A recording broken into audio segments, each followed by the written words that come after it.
our voice, Lord, and praise you. Yes, God. Lord, if I'm in trouble, Lord, hide me. Hide me, Lord. In the midst of my circumstance, Lord, hide me. Yes, God. When my heart, Lord, is ripped apart, hide me, O Lord. Lord, I pray right now, Lord, as I stand before your people, send the power of the Holy Spirit from heaven on high, that he may come in, Lord, and continue what he's doing here. Wrap your arms around each and every one right now. For we crave, Lord, to hear a word from you. Where we are weak, pray you strengthen us, Lord. Where tears are flowing from our eyes, Lord, you said you will wipe away the tears from our eyes. Somebody, Lord, know they can say out their mouth, I need you. I need you right now. I need you, Lord. Now, Lord, we pray right now. Let me decrease that you may increase. And let your words come off these pages. And let them hear me but see you. We thank you, we bless you, we praise you. Open our hearts and minds. In Jesus' name.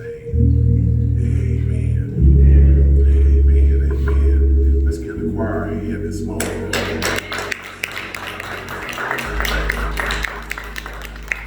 Ron is doing a fantastic job.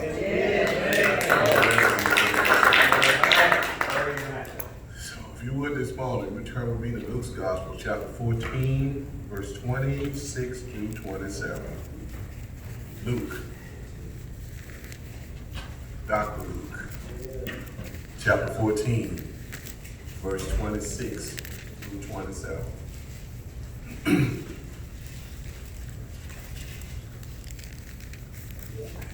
We dare say amen. Reading from the King James Version, Luke chapter 14, verse 26 through 27. And listen to what Jesus said to the multitudes. If any man come to me and hate not his father and mother and wife and children and brethren and sisters, yea, and his own life also, he cannot be my disciple. And whosoever does not bear his cross and come after me cannot be my disciple. You may be seated this morning in the presence of the Lord. As we speak on this subject, Jesus is looking for disciples. We said last week that we were going to start this morning on the development of disciples in the church house. But in order for to be able to make you a disciple, to create a disciple, to develop you to be one, I have to show you the whisper of warning.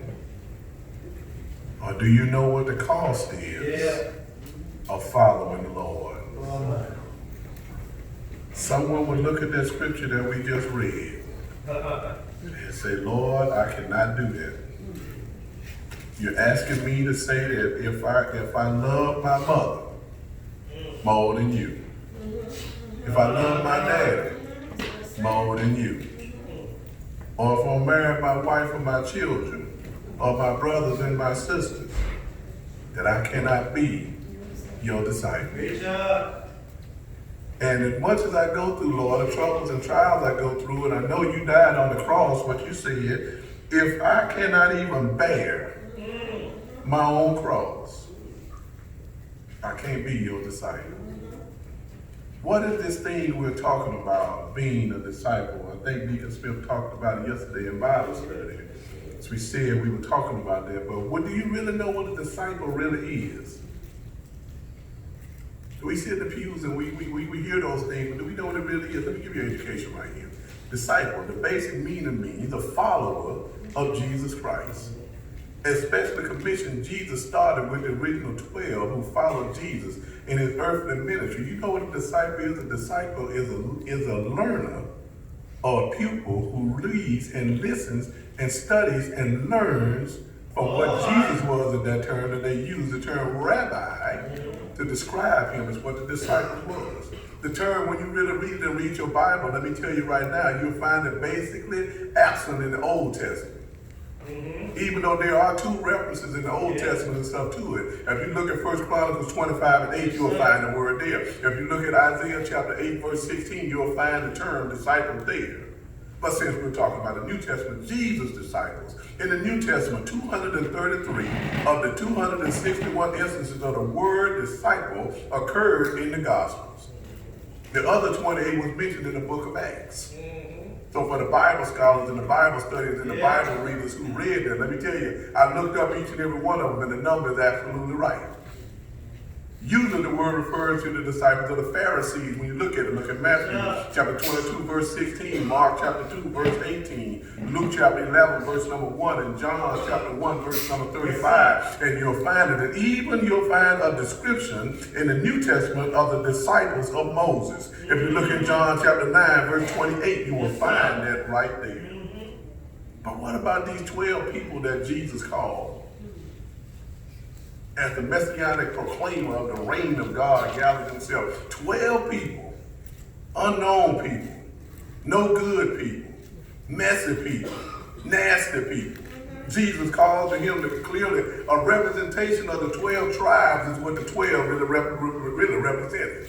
So a Bible study message for you right there to understand what the number 12 meant when Jesus called those 12 right there, because it represented the 12 tribes that was going on at that time. The 12 represented Jesus, sure enough, but he gave them something to do. He said, you're going to go out there and preach the coming of the kingdom, and you're going to cast out demons, and you're going to heal diseases. But you know what is in all things? Everything don't work out the way you think it's going to work out. Of the 12 that Jesus called, the original 12, 10 of those died as martyrs.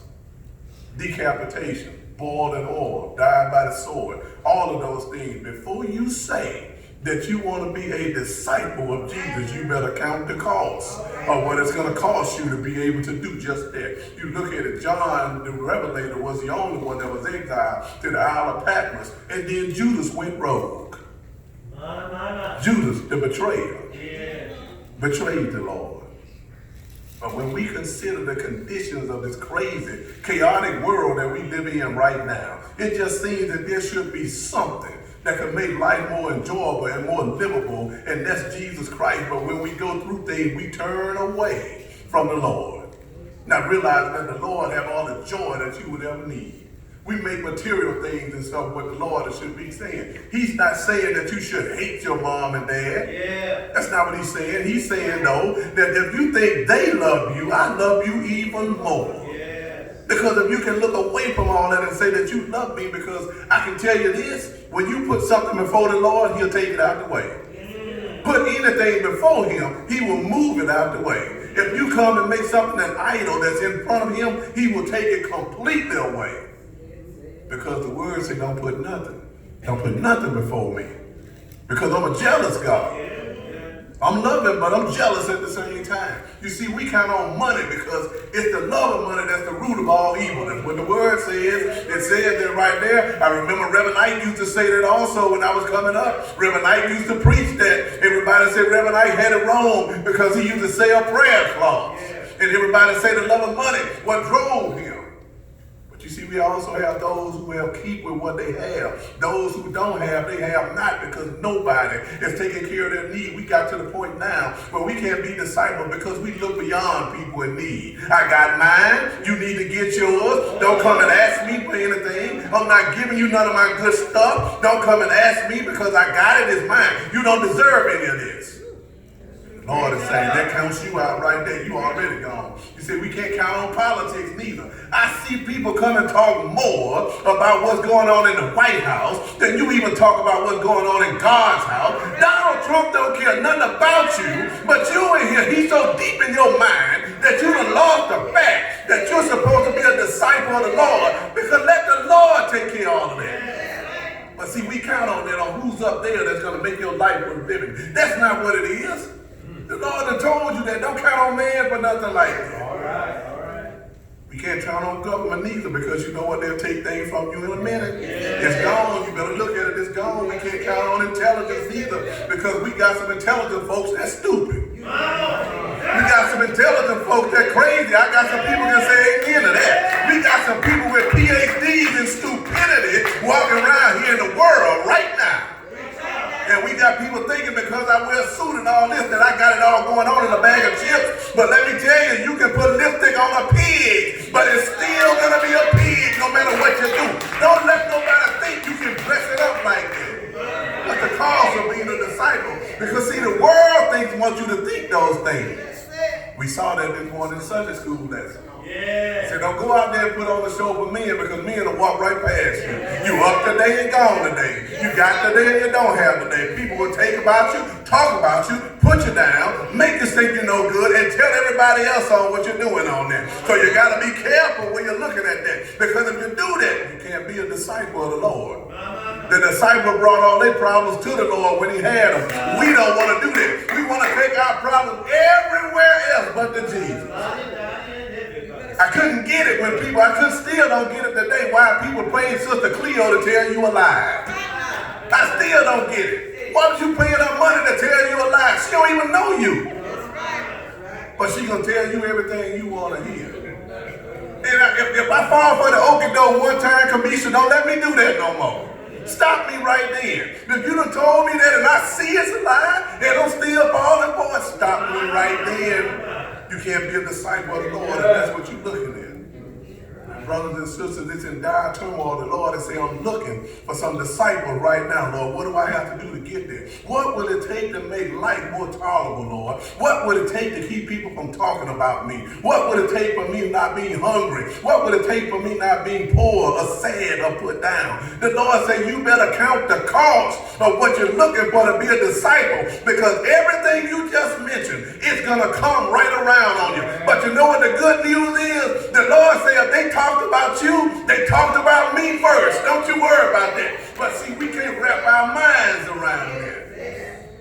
You see, it's going to take disciples of Jesus, because disciples, those doers of the word, and not just hearers of the word.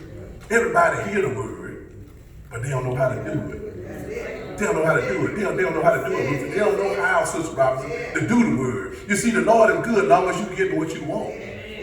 But what about when the Lord brings something your way? Peter understood that.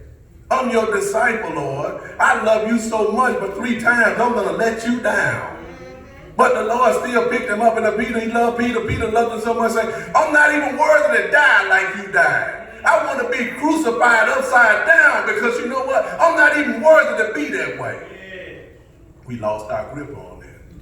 You see, disciples lend a hand to other people when they're in need. Yes, sir. You see, when you get to the point where you can pray for your enemies, that's when you know that you're ready. You're ready. When you're ready. When you can pray for your enemies, when somebody do you wrong and you can pray for them, you understand where you're going with it then, because the Lord took more punishment than all of us ever will. Yeah. But you never saw him go attack nobody and stuff. He always went back the other way. You see, disciples are those that lend a helping hand to those in need.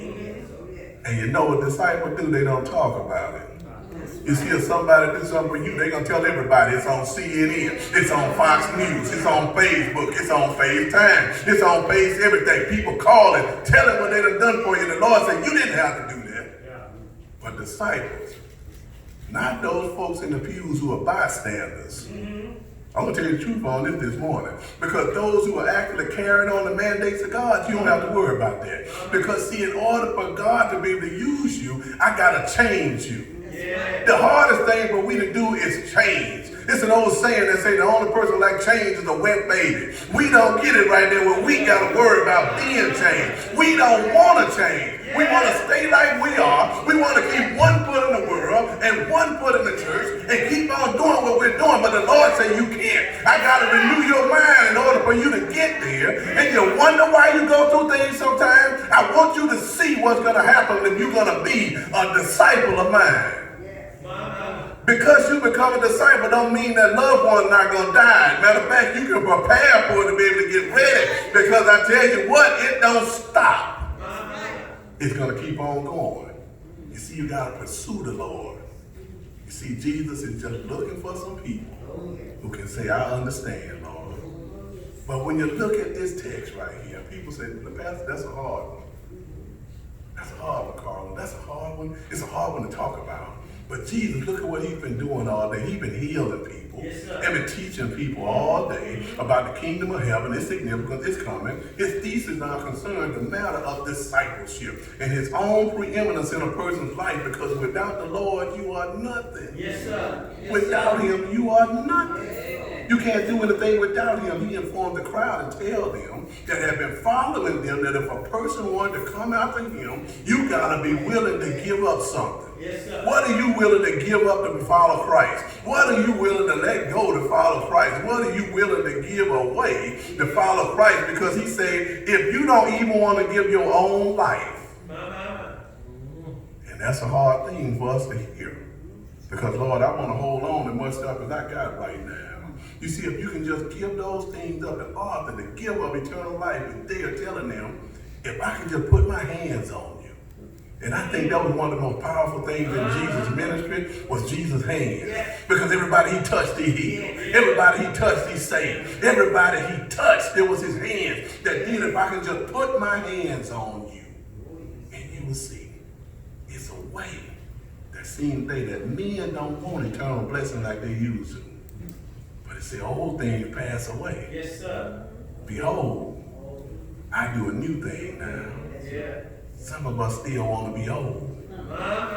Some of us don't want the newness that the Lord has given. They don't want that. Jesus lets you know that if you want to be my disciple, there's some requirements to be met. Yes, Notice Jesus didn't say you got to have a degree to be a disciple. Yes, sir. Yes, sir. Notice he didn't say that. Notice he didn't say that you have to wear a suit to be a disciple. Yes, sir. If that's the case, why did John the Baptist go out there and preach in camel hair? Yeah. Notice he didn't say that. Notice he didn't say you had to have a nice do and have, and because if I had to have hair, I would be out of it. And say you got to have hair to be able to do that. Notice he didn't say that. Notice he didn't say that you had to be black, white, or brown to do that. Notice he didn't say that. He said, come, follow me. Do what you got to do here in this way. I can condition you to be able to be a disciple because you can't do it the way you are right now. You can't do it if you don't forgive people. You can't do it if you don't forgive people. You cannot do it if you don't. You can't do it. You can't do it because he's going to say, if I forgave you, surely you can forgive this person right here. As I stated earlier, a true disciple, the Lord requires that you got to give up things. You got to put him at the head of your life. You got to put him at the head of your life. I thought about that, Deacon Smith, when I got that call from Sister Wallace. How would you respond if you got a call like that? I'm going to call the deacons right quick. I'm going to call the pastor right quick. How would you respond to get a call like that? What would you say? It's too late to go try to find a scripture in here. Let me read it. No, what would you say?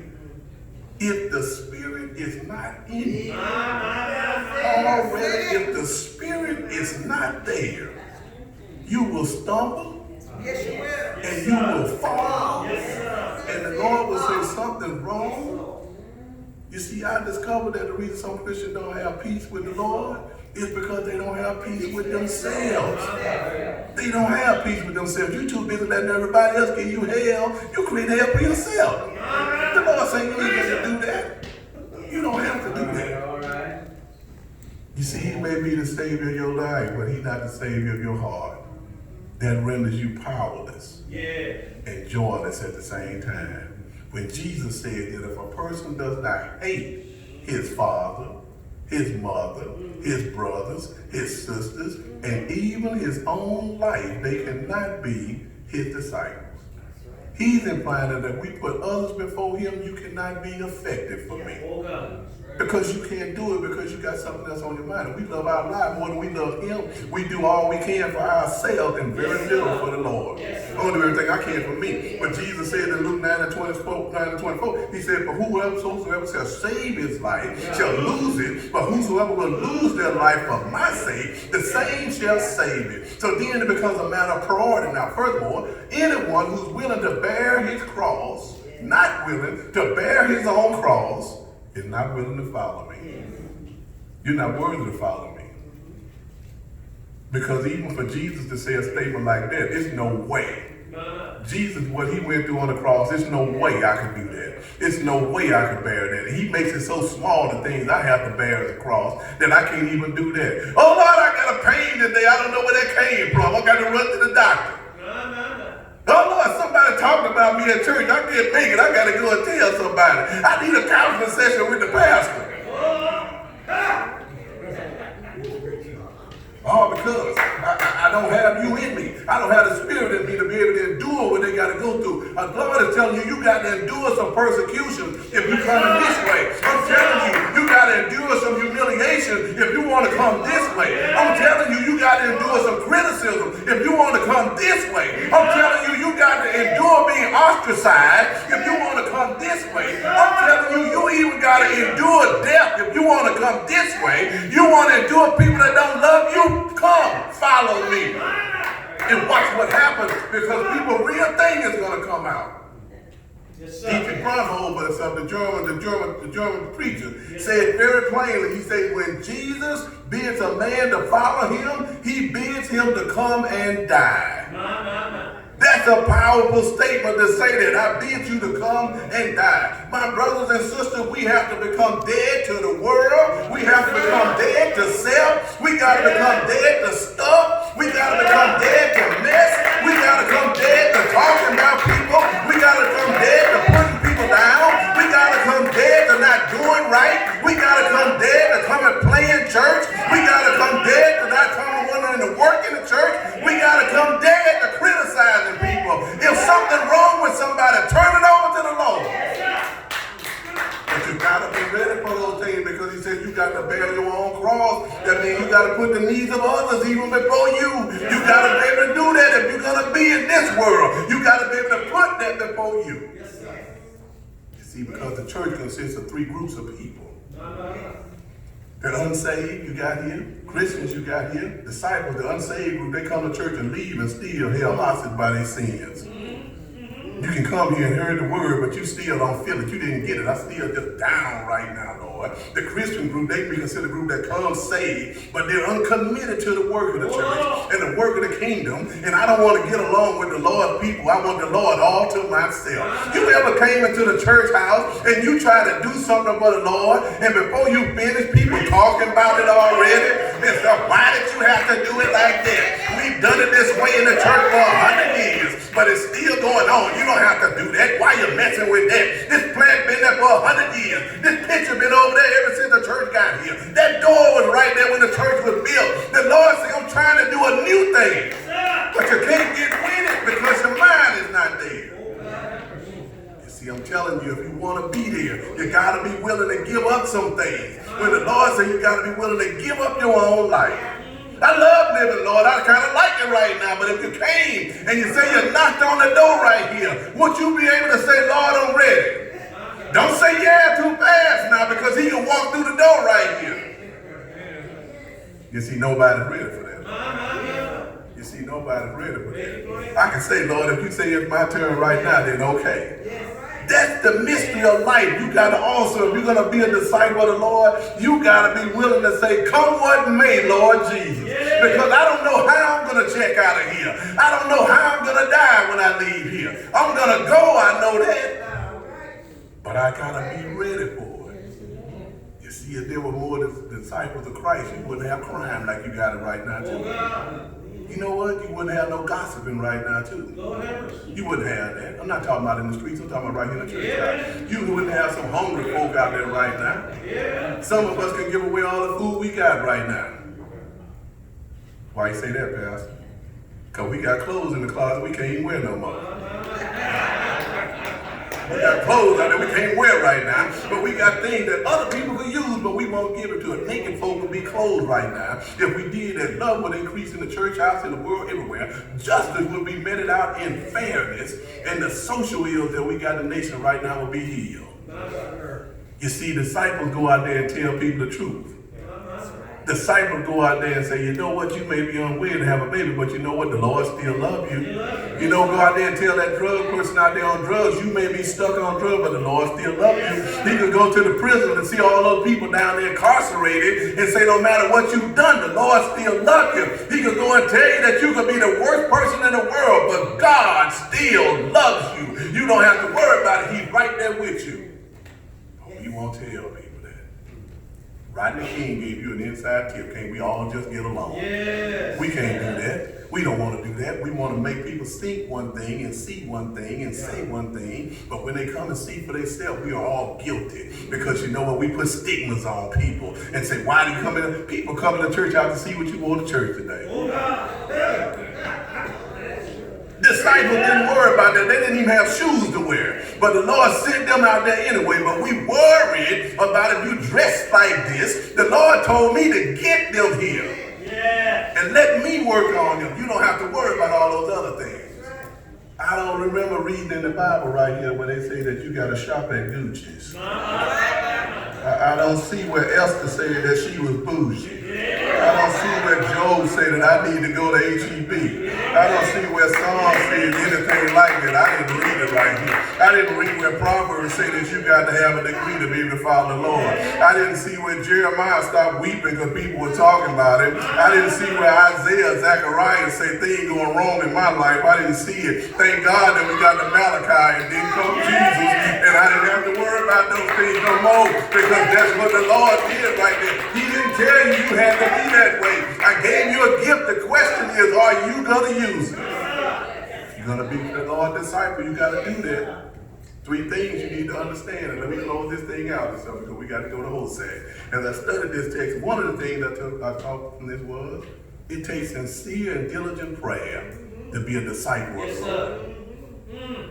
It takes sincere and diligent prayer to be a disciple of the Lord. Luke 10:2 said, the harvest truly is great, but the laborers are few. Therefore, the Lord of the harvest, that he will send forth laborers into his harvest. In other words, send forth disciples that I need right now. Yeah. Number 2, it takes a strong commitment to the Lord. Jesus said in John 8:31, if you continue in my word, then are you my disciples. Yeah. Listen what he said. He said in 8:31, he said, if you continue in my word, then you are my disciples indeed.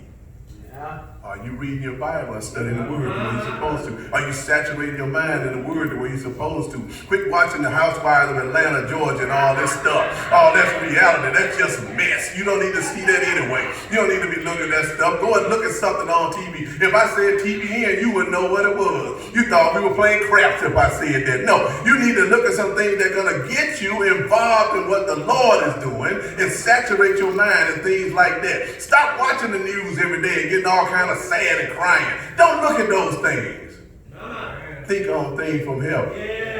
Think on things from the Lord and watch what the Lord will do for you. 3, it takes the power of God. You don't realize how much power you have. Yes, sir. Ephesians 6:10, Paul tells you, say, finally, my brothers, be strong in the Lord and in the power of his might. That's enough for me right there. I don't have to worry about anything. Superman don't have what I have because he said, be strong in the Lord and his power of his might. Don't worry about it, my brothers and sisters. It pays to be a disciple of the Lord. It pays. Don't worry about the rewards you get down here. You better wait till you get up there and stuff and wait what the Lord got when you up there because stuff down here fades.